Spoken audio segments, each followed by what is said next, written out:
Yeah, after the ouster of Nicolás Maduro, Venezuela's regime on its guard, their uniformed patrols in the streets, and also the detaining of journalists that have been seen.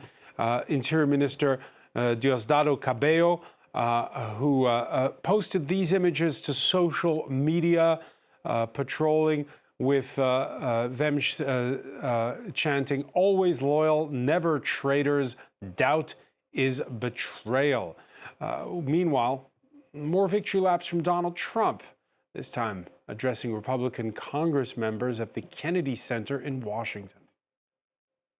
But the United States proved once again that we have the most powerful, most lethal, most sophisticated, and most fearsome.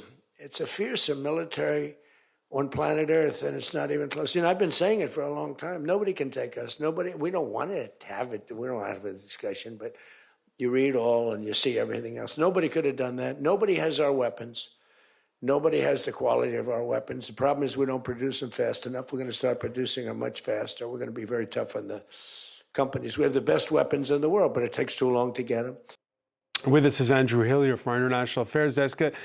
Trademark Trump not reading from the prompter always in those remarks. Yeah, absolutely. Yeah, a victory lap, as you said. At times, it has to be said, long, rambling speech given to House Republicans. And yeah, there was absolutely an element of Donald Trump, again, doing a victory lap following this operation to snatch Nicolás Maduro. He, as we heard there, extolled the remarkable success, he said, of the U.S. military operation, bragging that no U.S. military personnel were killed.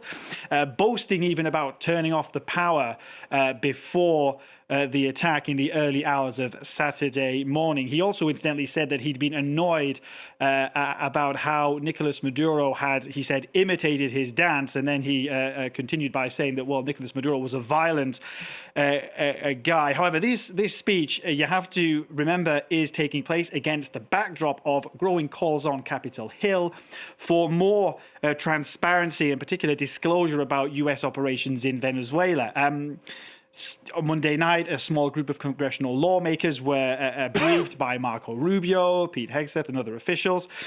Responses to that briefing falling back along party lines. Mike Johnson, House Speaker, Republican, saying he didn't expect any troops to be deployed.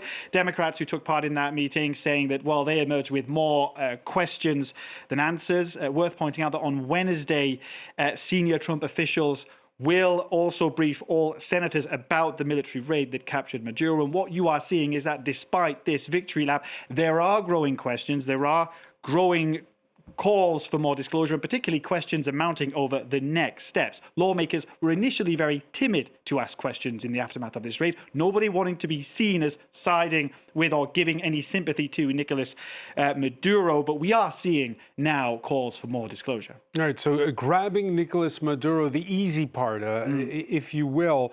It was interesting to see the remarks of the Senate Majority Leader, John Thune, who's qualified the new Venezuelan president, Delcy Rodriguez, as, quote, a practical, pragmatic person, and will understand the importance of figuring out a path forward to where America's national security priorities can be prioritized by Venezuela. Yeah, well, in a nutshell, that basically reflects what the Trump administration's strategy appears to be at this stage, Francois, which is to lean on the current power structure in Venezuela, which carries less risk, as they see it, to do what the Trump administration wants them to do. So that power structure, who is it? Well, Delcy Rodriguez, who you just mentioned there, the acting president of Venezuela. Her brother, Jorge Rodriguez, the head of the National Assembly. You've also got Diosdado Cabello, who we saw in those pictures as well, Interior Minister, and Vladimir Padrino Lopez, the defense minister, powerful figure, of course, in the armed forces. And the thinking in Washington, in the Trump administration right now, is that the power structures, they are the ones, the figures there, they are the ones that hold the sway in key institutions in Venezuela, the military, the Electoral Council, parts of the judiciary. And not just that, they also have the connections with Venezuela's business elite. And remember that the Trump administration, presumably, if they're going to be entering into Venezuela's oil industry, they will want to maintain connections with that business elite. So that's the strategy it would appear to be at this stage, leaning on the current power the current figures who are still in place, essentially the elements of Maduro's regime. All right, for more, let's cross to Geneva. Jamil Chade is a Brazilian author and investigative journalist. Thank you so much for being with us here on France 24. Francois, Happy New Year. Very good to be with you. Happy New Year to you. Jamil, again, we're still digesting this concept of replacing the leader but not the regime. Your thoughts? First of all, Maduro was not the regime. He was part of a power structure. You just mentioned it. And it is very clear that for the American government, it was wiser to maintain the structure. But this actually means that the kidnapping or the whatever you want to call it of Nicolás Maduro had nothing to do with democracy, had nothing to do with human rights. It was absolutely an act of an attempt by the United States to make it clear that Latin America is part of its vital sphere, and it does want to control the region geopolitically, but also its natural resources. If it was for democracy, why would you maintain the entire structure of the Bolivarian revolution? Delcy Rodriguez and all the others that you just mentioned, they are part of a structure. You just mentioned how they are absolutely everywhere in the country, and they also control huge parts of the economy. So in a way, Maduro, yes, was an important figure. And by the way, indefensible. It's not that we have any sympathy towards him. But if it was for democracy, if it was for human rights, taking down Maduro himself is by no means enough. Yeah, and we've had companies like ConocoPhillips, which claims that it could now restart refineries or manage refineries in Venezuela. Is this pleasing authorities in Washington, or are they serious?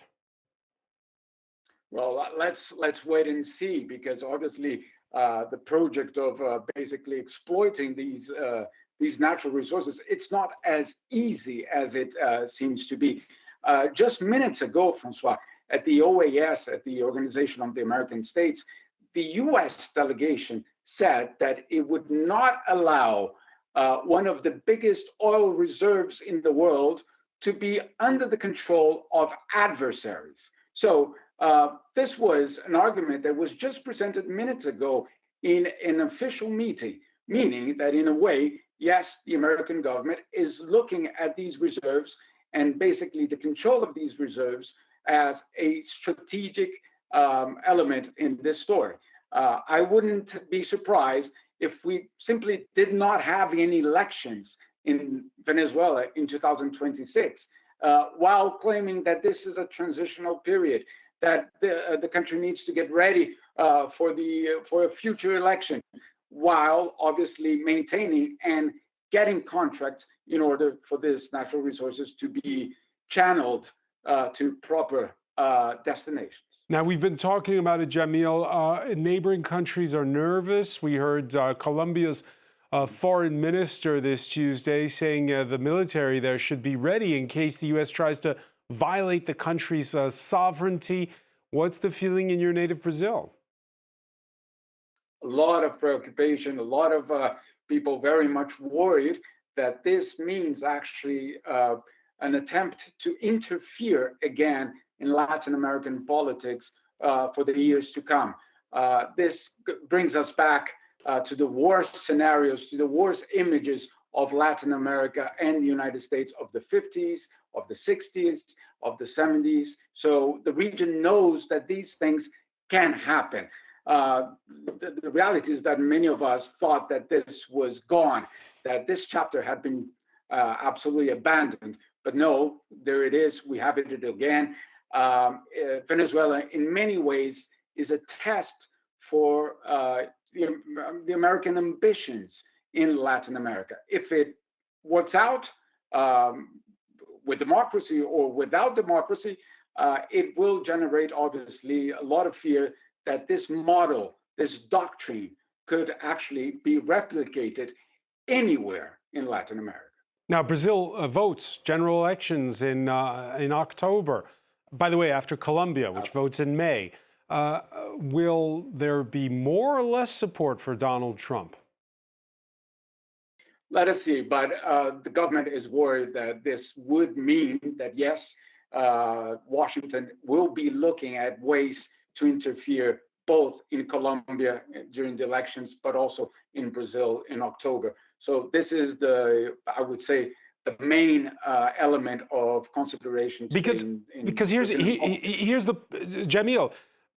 Trump had been on a winning streak. He'd weighed in and helped Milei in Argentina to win the midterms.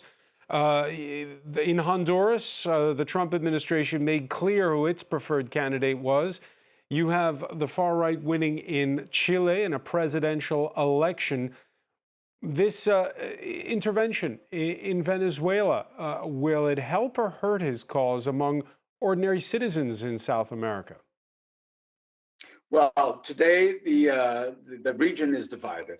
That is the truth. Where, as I just told you, the OAS meeting, the Organization of American States, showed this very clearly. Now, the question is whether this will boost any, I would say, right-wing candidates around the region, especially in Brazil and in Colombia. In Brazil today, we already see the right-wing candidates claiming that this is a big victory for freedom in South America. But I insist, if it was about freedom, if it was about democracy, why do you maintain the entire structure in power? Basically, democracy is not on the table at this moment in Venezuela. So in many ways, this looks like to be much more of a theater than anything else in terms of arguments. The central element, no doubt, is the ability of the United States to make it clear that the Western Hemisphere is their region. America first means something, Francois. It means America first, as it says. Andrew Hillier. Yeah, I want to pick up on something Jamil said that was quite interesting regarding the concern that there might not be any election at all held for the foreseeable future in Venezuela. That is perhaps just one area. We haven't heard Republicans really speaking out and criticizing Donald Trump about this operation. But one area in which you might hear Republicans speaking out, we heard that today, is regarding elections. We heard from one Republican Congressman, Carlos Jimenez from Florida, whose constituency is home to a large Venezuelan community, calling for elections to be held within months. Of course, that stands at odds with what Donald Trump has been saying. He says that it's too early to hold elections. And of course, if Washington is going to rely on this current power structure, and given that Washington appears to be openly framing this around oil and not around democracy and human rights, then it would be very hard to see the administration pushing for elections. Speaking of elections, Jamil Chade, they're having elections also in the United States. Midterms. We're 10 months away, November. Is this a factor, or is this just considered for Americans as something that's foreign policy and doesn't really matter? Well, I did see one poll showing that only 1 in every 3 Americans think this is a positive development for the United States, meaning the kidnapping or the bringing Maduro to trial in the United States. So I'm not sure how much this will weigh in the entire election, but in the Latin American community in the United States, this may have an effect, especially in Florida, in all those regions that we know that could count, obviously, for Republican votes. Now, let's remember, this is happening at the same time as deportations are happening from the United States, where a lot of Latin Americans are very much disillusioned about Donald Trump. But for many months, they thought, no, this will not happen to me, only to criminals. And suddenly they see that everyone is basically under threat today, everyone meaning Latins in the Latino community in the United States. So let's see. Certainly we'll have a lot to debate on that.